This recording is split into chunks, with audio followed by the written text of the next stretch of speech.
नमस्कार दोस्तों, शुक्राचार्य के अनुसार अगर किसी पुरुष की पत्नी में यह एक गुण ना हो तो वह स्त्री उसके जीवन को नरक बनाकर रख देती है। दोस्तों, आचार्य चाणक्य, महात्मा विदुर और महान आचार्य शुक्राचार्य इन सभी की नीतियों में महिलाओं के कई दुर्गुणों के बारे में बताया है। महिलाओं के तो स्वभाव में ही कई सारे दुर्गुण होते हैं। इन सभी दुर्गुणों को भी कोई पुरुष दुर्लक्ष्य कर लेता है तो भी वह जीवन व्यतीत कर सकता है, परंतु शुक्राचार्य ने स्त्री के ऐसे एक गुण के बारे में बताया है। अगर किसी स्त्री में ऐसा एक गुण ना हो तो वह पूरे परिवार, कुल एवं अपने पति का भी विनाश कर देती है। ऐसी स्त्री स्वर्ग जैसे घर को भी नरक बनाकर रख देती है।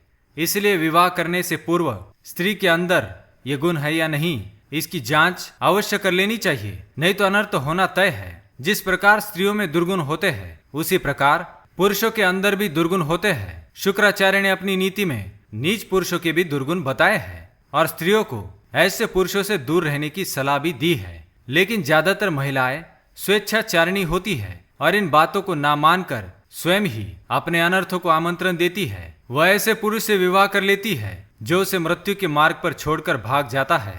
विवाह 16 संस्कारों में से एक है। पति पत्नी के शारीरिक मिलन के साथ ही उनके मन का मिलन होना भी आवश्यक है। अगर पति पत्नी को जीवन भर सुखी रहना है तो एक दूसरे का सम्मान करना आवश्यक है। इसलिए आज हम आपको बताएंगे स्त्री और पुरुषों के दुर्गुणों के बारे में और स्त्री का वह कौन सा एक गुण है जो उन्हें सर्वोत्तम बनाता है। अगर किसी स्त्री में ऐसा गुण ना हो तो उससे विवाह करने से पूर्व 100 बार सोच लेना चाहिए।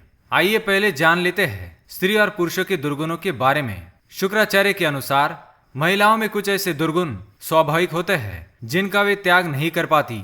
वे इस प्रकार है: अनृतम साहसम माया, मूर्खात्वमति लोभता, अशौचम निर्दया दर्पः, स्त्रीणाम स्वदुर्गुणाः। जैसे कि झूठ बोलना। महिलाएं एक झूठ को छुपाने के लिए कई झूठ बोलती है। दूसरा दुर्गुण है ढोंग रचना। महिलाएं स्वांग या ढोंग रचकर अपने पति को अनिष्ट कार्य करने पर मजबूर करती है अथवा अपना स्वार्थ सिद्ध करती है। तीसरा दुर्गुण है बिना सोचे काम करना। शुक्राचार्य के अनुसार महिलाएं बिना सोचे ही दूसरों की बात सुनकर कोई भी कार्य कर देती है और मुसीबत में पड़ जाती है। चौथा दुर्गुण है अत्यधिक लालच करना। महिलाएं किसी भी बात को लेकर अत्यधिक लालच करती है और अपने लालच को पाने के लिए किसी भी हद तक जा सकती है। पांचवा दुर्गुण है अपवित्रता। स्त्री को जब कोई चाहने वाला मिल जाता है तो वह अपवित्रता दिखाने लगती है और मान मर्यादा को भूलकर पथभ्रष्ट हो जाती है। छठा दुर्गुण है निर्दयता। शुक्राचार्य के अनुसार महिलाएं अत्यंत निर्दयी होती है। अगर कोई स्त्री किसी से द्वेष करती है तो मन ही मन उसके मृत्यु की ही कामना करती है। सातवां दुर्गुण अहंकार करना।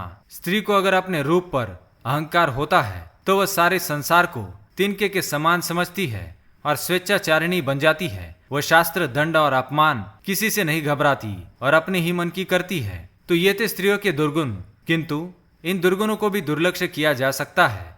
अगर स्त्री में वह एक गुण हो तो उसके इन सारे दुर्गुणों को नजरअंदाज किया जा सकता है। उस गुण के बारे में जानने से पहले हम नीच पुरुषों के लक्षण संक्षिप्त में बताएंगे। जिस प्रकार शुक्राचार्य ने स्त्रियों के दुर्गुण बताए हैं उसी प्रकार पुरुषों के भी दुर्गुण बताए हैं। नीच पुरुष के लक्षण: मृगयाक्षाः स्त्रियः पानम, व्यसनानि नरणाम सदा, चत्वार्येतानि संत्यज्य युक्त्या संयोजयत क्वचित। इस श्लोक में नीच पुरुष के लक्षण बताए हैं। जो पुरुष अकारण ही पशुओं के प्राण लेता है, रात दिन नशा करता है, अपना कमाया हुआ धन नशे में बर्बाद करता है और जुआ खेलता है, वह नीच होता है। ऐसे पुरुष उन्नति नहीं कर पाते।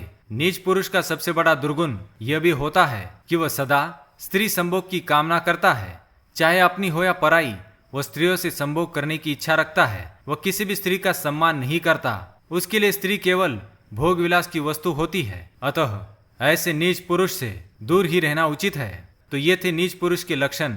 आइए अब जानते हैं स्त्रियों के उस गुण के बारे में। अगर किसी स्त्री में यह एक गुण होता है तो वह पत्नी श्रेष्ठ होती है और जीवन सुखकर होता है। शुक्राचार्य के अनुसार स्त्री को पति के प्रति एकनिष्ठ होना चाहिए, उसे आज्ञाकारी होना चाहिए अथवा उसे अपने पति पर विश्वास होना चाहिए। जो स्त्री आज्ञाकारी नहीं होती और बात बात पर पति पर संदेह करती है वह स्वयं भी कभी सुखी नहीं रह सकती और उसका पति भी उससे सदा दुखी रहता है।